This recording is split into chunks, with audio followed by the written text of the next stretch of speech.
If you'd like to turn more of your website browsers into buyers, join me as I share some techniques of copywriting that converts. Welcome to Brand for Good, the show for purpose-driven leaders who want to build timeless brands and create sustainable impact. I'm Lorraine Sugart, former PR and marketing executive turned founder of the disruptive agency Prosper for Purpose. I've worked with some of the world's most beloved brands, and I'm here to help you elevate your brand identity, visibility, influence, and impact. Are you ready to brand for good? Let's go. Welcome back to our final episode, at least for now, on upbranding. I launched this series with episode 100, and I'm ending it with episode 114.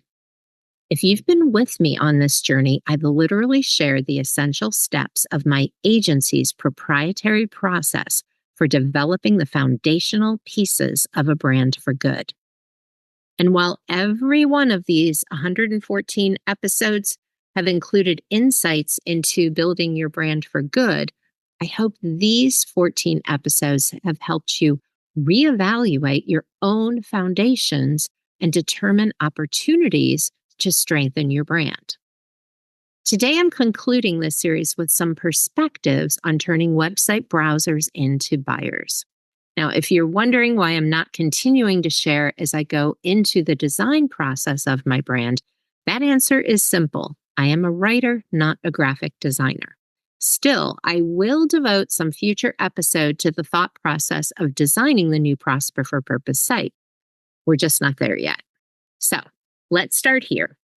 Remember that your website's primary role is to guide visitors on a journey that culminates in them becoming customers, whether they purchase directly from your site or contact you to learn more about what you offer. I have been a conversion copywriter for more than 3 decades, and I can tell you that I continue to improve my craft. This is not something that you can read about or learn through a podcast and easily go and do. Copywriting is trial and error, testing, rewriting, testing again, and then winning. Sometimes. So while someday I might develop a copywriting course, today I'm simply sharing techniques for you if you're either evaluating or rewriting your copy. Let's get started. As we discussed in the last 2 episodes, many of you may be speaking to more than one ideal prospect on your site. Perhaps you offer different services or products that cater to various customer segments. And if that's the case, it's crucial to divide and direct these different audiences to the right places early on in your website. In the first or second section of your homepage, you want to clearly guide your visitors to the part of your site that speaks directly to their needs. For example, if you offer both one-on-one consulting and group programs, you might want to include 2 distinct buttons or links early on, one for each area of service. This allows your visitors to quickly self-select and get the information most relevant to them, improving their experience and increasing the likelihood of conversion. Imagine if you went to a website and you had a specific need and you had to read half a page of copy before you got to what you were looking for. You'd probably leave sooner than later because you weren't getting what you needed. And we know with short attention spans that you only have a few seconds to capture your visitors' attention and get them where they want to go. So, effective website copywriting is not just about presenting information. It's about telling a compelling story that guides your readers on a journey. This journey starts with them learning about you and your business, and ultimately, hopefully, leads them to a solution for their problem, which of course is your product or service.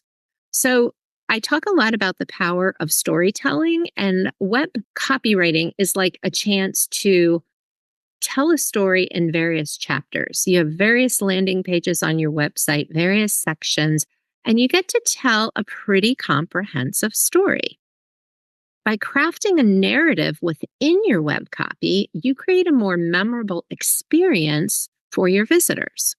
So again, think about your website as a book, where each section in each piece of content builds upon the last throughout their journey and leads them closer to the resolution that they're seeking. Remembering, of course, which I've touched on so many times in this series, that your visitor is the hero and you are the guide who is going to help them solve their problem, get what they want, and live happily ever after.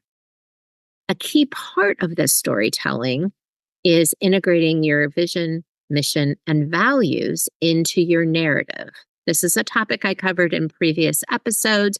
If you're new, please go back and start with episode 100 and move forward to here, because they tell a story. It's a narrative and how you get to thinking about upbranding your website or upbranding your brand in general, and then putting the finishing touches to ensure that your website does what it is intended to do. But here's where it gets even more powerful.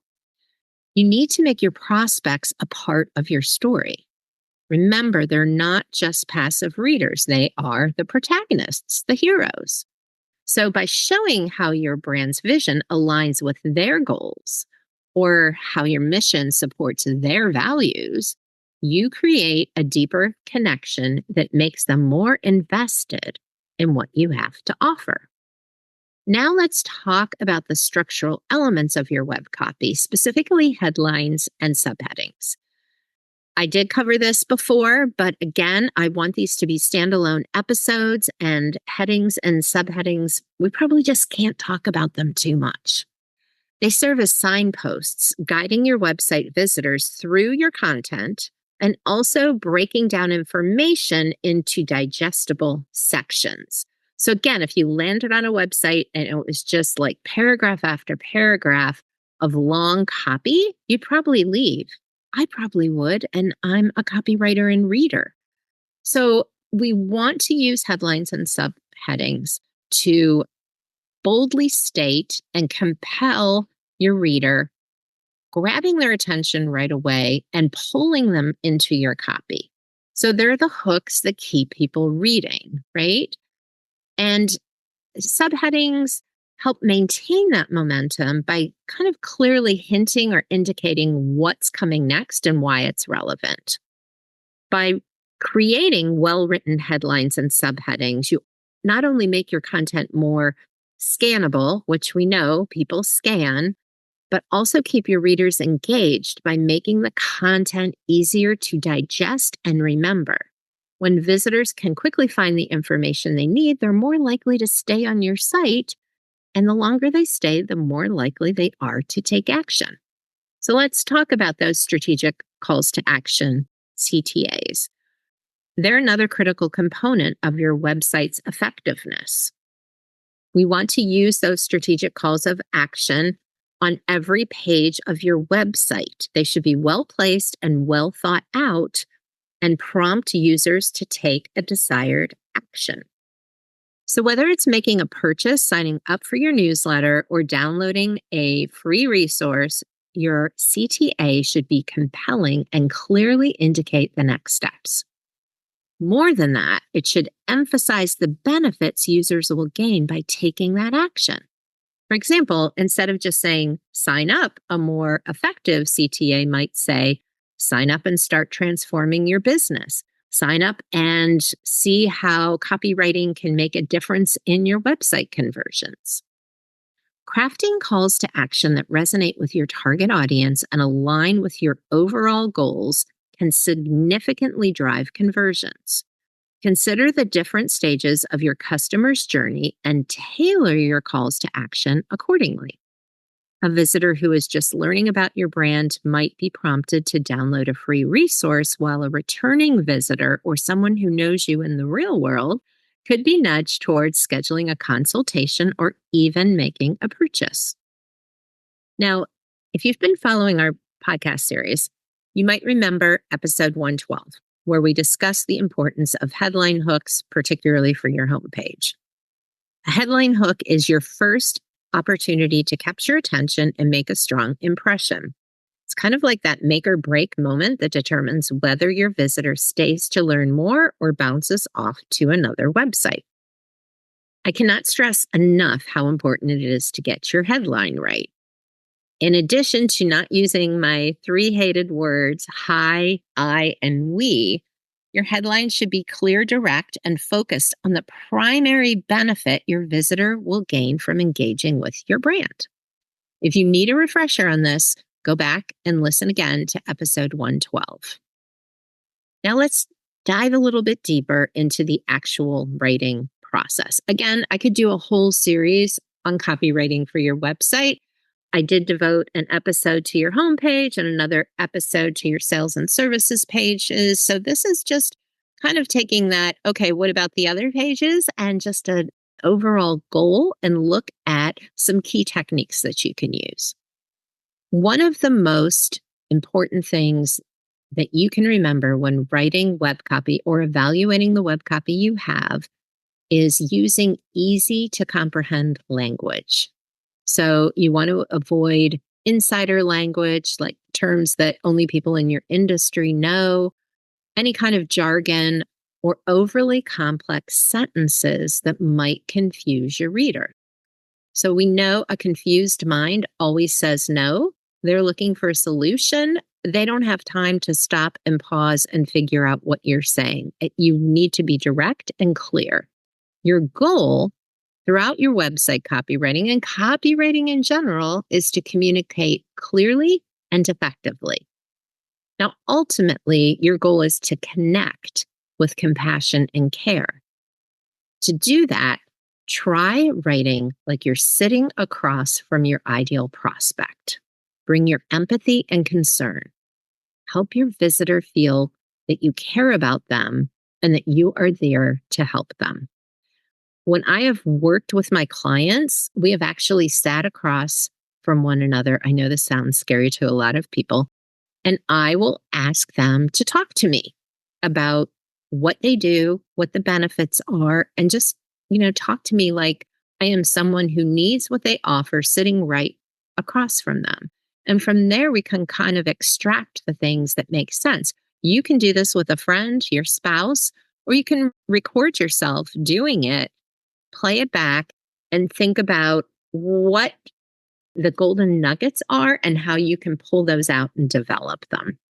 Another super easy tactic to use is to use contractions in your writing to make it feel more friendly. Okay, so instead of like, I am going to show you, although sometimes that would make sense, you would say, rather than I am a conversion copywriter, educator, and teacher, you might say, I'm your friendly copywriter and strategist helping you move your business forward. So, off the top of your head, just think about how you talk about what you do. And then think about, okay, if I was telling a friend and they were like, hey, make this like you're talking to me and you're just kind of telling me, how would that sound different? And does that make sense to incorporate into your writing? So, alternating sentence length is another great technique to keep your readers engaged. Short sentences can create impact, while longer sentences can provide necessary detail and flow. The key, though, is variety. It makes your writing more easy to follow, keeps the reader's interest, all those good things. You don't want a bunch of short sentences that sound staccato, and you don't want a bunch of long sentences because your reader's trying to keep up with your thought process and they're going to disconnect. And then finally, remember to address your audience's pain points and or desires. Speak directly to their challenges and show them how your product or service is the solution they need. This approach, done with sincerity, not only builds trust, but also positions your brand as an essential part of their success story. Now, remember that social proof, such as testimonials and reviews, drives this home. These things play a critical role in your web copy. When potential customers see that others have had a positive experience with your company, they're more likely to trust you and feel confident in working with you. If you've been featured in the media, an as seen in section conveys that you're the real deal. Make sure to integrate testimonials throughout your website, especially on sales pages and near your calls to action. Highlight the outcomes and benefits your previous customers have experienced. These are very persuasive for someone who's on the fence about moving forward. Now, I want to give you just some quick tips for website copywriting. This will help you improve your copywriting right away. It's kind of a wrap up of what we've been talking about, but just to remember, use clear, simple language. Keep your writing straightforward to ensure your message is understood. Delete extra words like very, that don't really add value. Speaking of vary your sentence length. This keeps the reader engaged and adds a rhythm to your writing. Next is bring your personality. Write like you're talking to your ideal customer face to face. Address pain points and desires. Speak directly to the challenges and goals of your audience. If you don't, it's a huge miss. Make your offer the obvious solution. Craft strong calls to action. Make sure every page has a clear and compelling next step for your visitor to take. And finally, incorporate social proof. Use testimonials, reviews, and other types of social proof to build credibility and trust. Remember, your website is a powerful tool that, when used effectively, can guide your visitors on a journey from interest to action. By combining storytelling with strategic headlines, compelling CTAs, and customer-focused language, you can create a website that not only attracts visitors, but turns them into loyal customers. If you're ready to take your website copy to the next level, start by implementing some of the tips we discussed today. And don't forget to revisit episodes 112 and 113 for more insights on crafting effective website copy. And if you're new to this podcast or jumped in sometime after episode 100, go back and listen to them in order, take notes, and you will have some incredible insight to either start or reevaluate your website with. Thank you again for joining me, not only today, but throughout this series on upbranding. I hope you found our discussions insightful and actionable, because that's the point, right? You can learn a lot, but if you're not able to take action, then that's a problem. So I want to invite you, if you have questions or want to continue this conversation, reach out to us on social media or through our website. If you want more help with this or would like us to take this on and do it for you, either the website copy or from your brand foundations forward, reach out to us at connect@prosperforpurpose.com. And remember, with the right approach, your website can be a powerful tool for growing your business and making a positive impact. Thank you so much for tuning in to the Brand for Good show. If you like what you heard, please hit the subscribe button so you never miss an episode, and leave a review so other purpose-driven leaders can find this valuable content. To learn more about building a brand for good, please visit prosperforpurpose.com for more resources and information on all the ways you can work with us.